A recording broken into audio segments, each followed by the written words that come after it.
Hi, my name is Reid. I'm the editor and publisher of the Edison Report, which is delighted to co-sponsor the National Lighting Bureau's annual Lighting Forum. We're here at the studios of the forum's other co-sponsor, the International Brotherhood of Electrical Workers, where I am moderating 6 panel discussions. This panel is titled The Non-Energy Benefits of LED Lighting. Our panelists are John Bachner, Executive Director of the National Lighting Bureau, Mark Lien with the Illuminating Engineering Society, and Craig Casey with Lutron. Gentlemen, welcome. Craig, the first question goes to you. What are some examples of non-energy benefits? Yeah, I think that the non-energy benefits really range from anywhere from human-centric lighting to the data that provides actionable information of a lighting control system. And when we talk about that, we talk about things like personalization or tunable white lighting. Even if we stretch outside of LEDs for a second, we talk about views and access to daylight. All of those things really create a great environment. So human-centric lighting as a buzzword nowadays, it's kind of great that we get that, that marketing around human-centric lighting, but human-centric lighting has always been around. We provide light environments for people, and today we just have more things that we can do, more features with LEDs that allow us to provide that much better of an environment for the people. But Mark, isn't energy savings what most people want, what most of our customers want?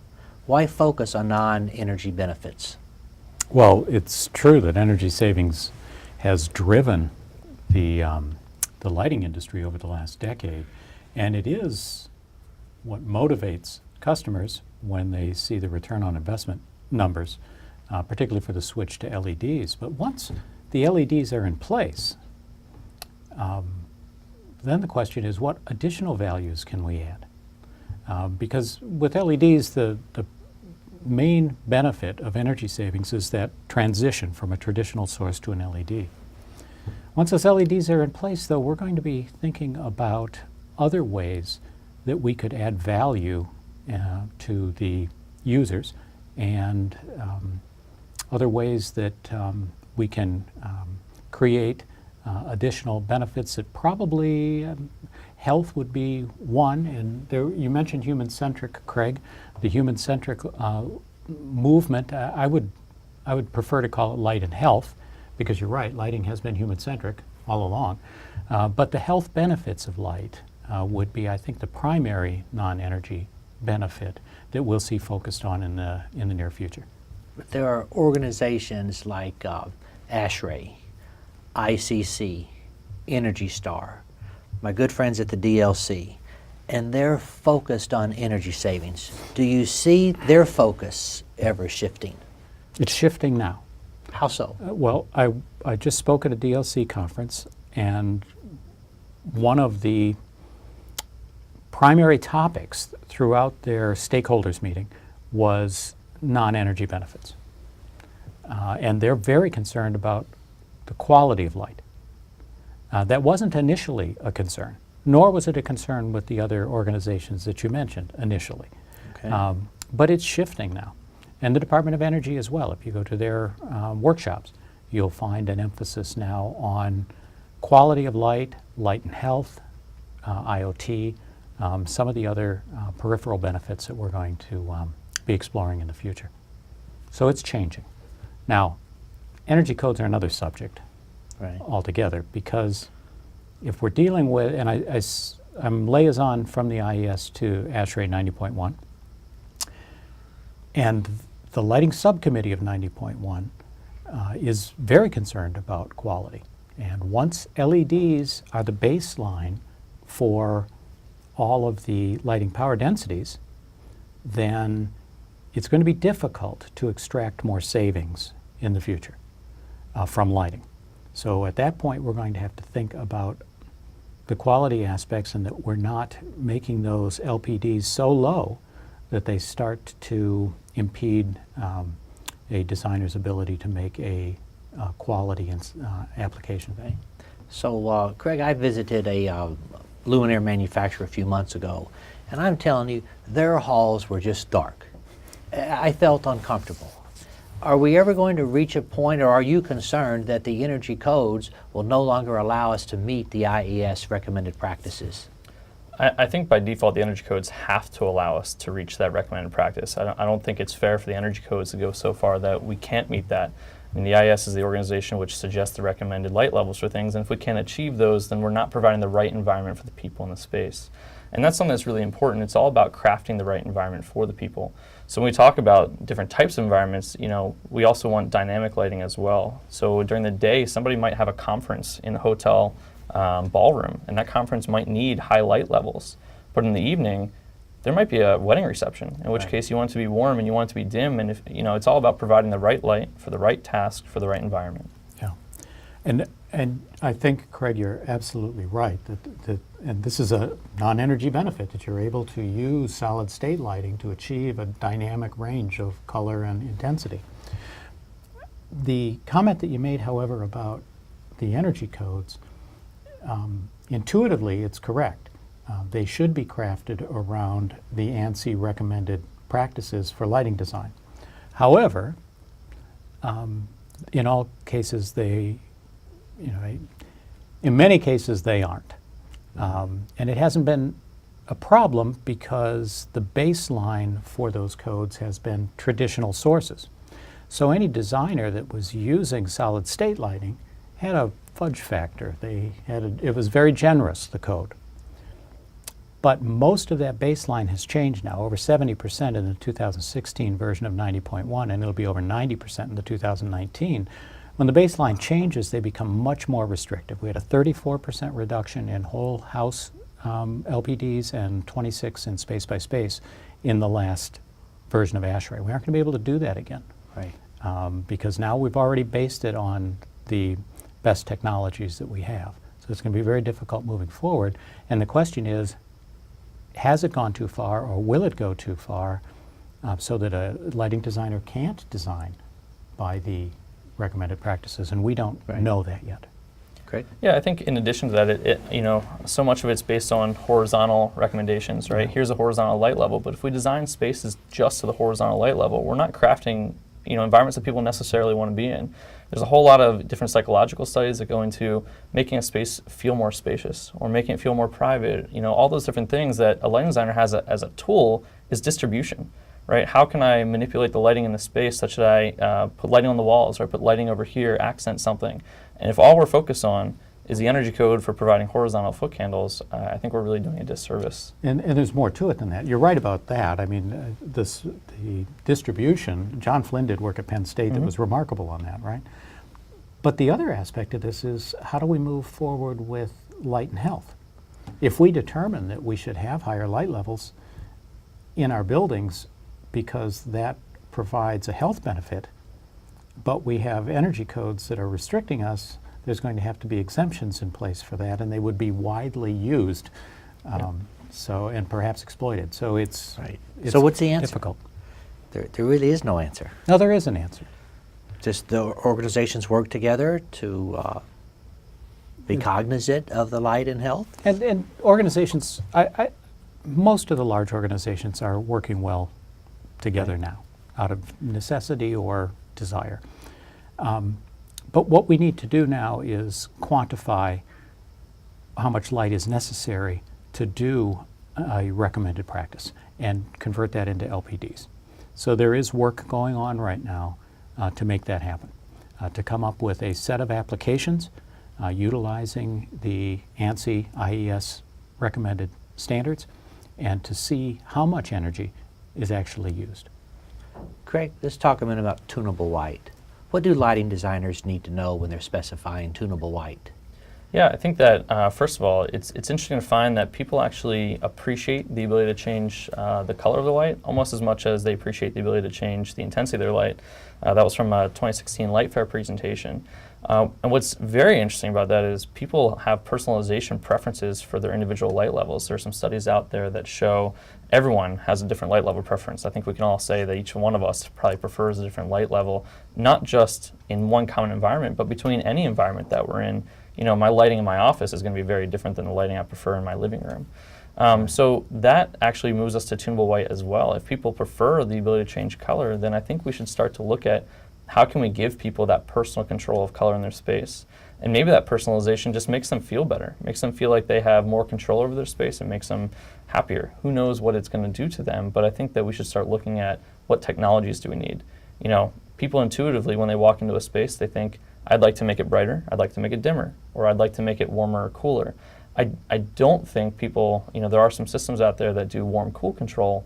That's not intuitive for a user in the space. It might be fine for the control system, but for the user in the space, we can't give them control over warm and cool necessarily. We should probably be starting to give them intensity and color control, because that's just the way that people think about lighting. Right. John, you're not getting off the hook here. Oh, Randy. You've been executive director of the NLB how long? 41 years. Okay, my goodness. Yeah. What stands out in your mind? What stands out in my mind is still the difficulty of convincing some people in business about the bottom line non-energy benefits of lighting. You have a situation, Randy, where the cost of labor in a building, whatever it may be doing, is probably 100, 150 times more than the cost of energy. Clearly, if you can apply that energy to improve productivity by just 1%, it will have a bottom line value of 100 times more than whatever energy you're going to save. So but you can't predict it accurately. You can with energy. I can say if I'm going to take this bulb out, so here we go, I'm going to invest this much, here's my ROI. That's all well and good, but hey. But it's a real number. Yeah. That you can the other things you're going to have to take a look at, what is the lighting like now? What do you think is going to happen? The issues are so phenomenal. If we have case histories, if people want to go to the National Lighting Bureau website, and I hope they do, they can go to the resources section, and there they'll see case histories where a mall was having a problem. The lighting in its parking lot was not as good as it could be. They put in new lighting. Right. It made the mall far more conspicuous. It made the feeling of safety much more evident. People shopped more at night. The sales increased. And because sales increased, the rents increased. And because the rents increased, the value of the building went up. So you're talking about a relatively small investment, really, right, in this much better lighting. And when the value of the building goes up like 2%, that's worth a couple of $1 million. Right. So, I mean, this is all a direct benefit of good, high quality, well-designed lighting. It's been there all along. And now with LEDs, there is so much more that can be done. It's incredible. Yeah, the problem I have, and you know I don't have a problem with you, John, but the problem I have with what you said isn't at all based on that being the way it should be. It's that we don't have value metrics right now to substantiate whether the productivity has increased in these specific applications. And we don't have those value metrics for light and health either. So until we have a way to substantiate to a building owner those non-energy benefits, then it's going to be a difficult situation moving forward. Energy was simple. That's a very simple formula. Yes. Right? And you know this because for 41 years you've touted high benefit lighting, which is broad enough to encompass everything we're talking about here today. Now, the research has to be done by large groups of people, and they need to be motivated. And we don't have that research fund or motivation. We have good research facilities. You know, there's 2 on the RPI campus, just as an example. And there are other research facilities in the United States that could do this, and some of the universities have good research that could move forward. But we don't have the funding for it. Now, there's an African proverb that says, if you want to go quickly, go alone. If you want to go far, go together. We all need to fund this research for the sake of this industry moving forward to substantiate the value metrics of the claims that we're making for non-energy benefits. And we don't have that data right now. What we do have is empirical evidence. Anecdotal, Yeah. empirical? Yeah. And that's basically what we have. And that's what makes the task so difficult.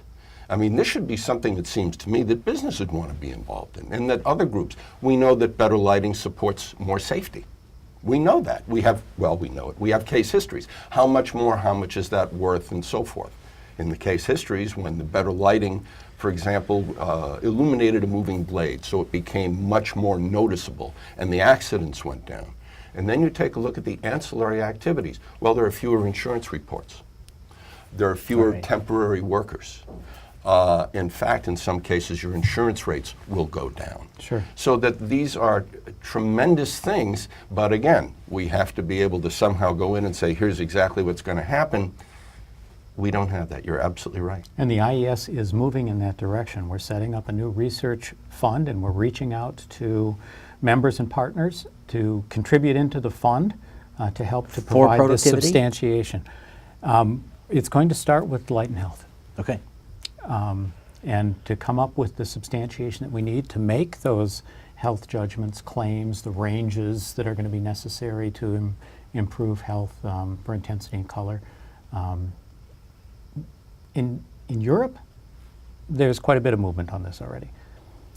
The IES is in a position where they could bring together competing companies legally and use their contributions for the betterment of the society, for not just the society, but for the betterment of the industry. And that will help all of these companies. It's going to have a reciprocal relationship, be symbiotic. But in Europe, they don't have the antitrust legislation that we have here. And they're moving forward, projecting out as the strategic plan of Lighting Europe that light and health will be their ultimate goal. 2025 is when they think that's going to peak based on the work that they're doing now. So the U.S. really needs to, and North America really needs to move faster on this. I would hope that organizations like the American Hospital Association, the American Healthcare Association would become actively involved in this, because the potential benefits for the people they serve could be vast. The awareness isn't there yet. I heard your sigh. And I had a similar reaction. Yeah. But we have reached out to a number of those groups. We've held some symposiums with them. But I would say that overall their awareness of the impacts of light on health, it's not been a primary focus for the medical community yet. Craig? I think, I think until we get there, I think the one thing we still have to focus on, I'll just support something that John said, was that the idea of, there's some research out there in commercial office buildings that say energy is $3 per square foot, rent and mortgage is $30 per square foot, and the people inside are $300 per square foot.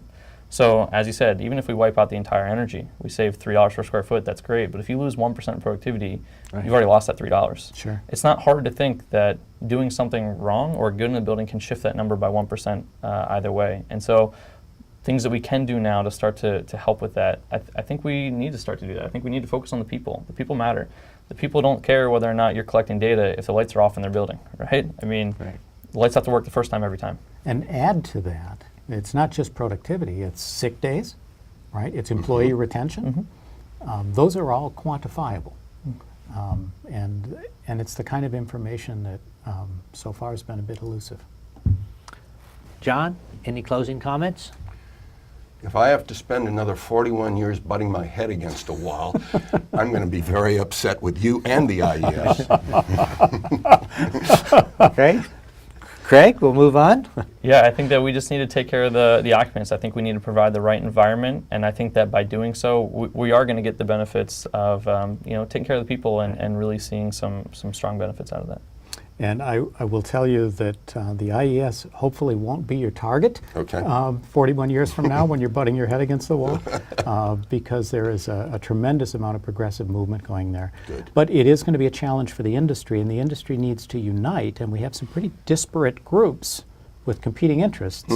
But they're going to have to unite, whether it's behind the IES or someone else. We need to put this money into research now to substantiate the claims. If we don't, I think it'll be to the detriment of quality lighting moving forward. Okay. Gentlemen, thank you. Thank you, Thank Randy. you, Mark. Great. Randy? Thank you.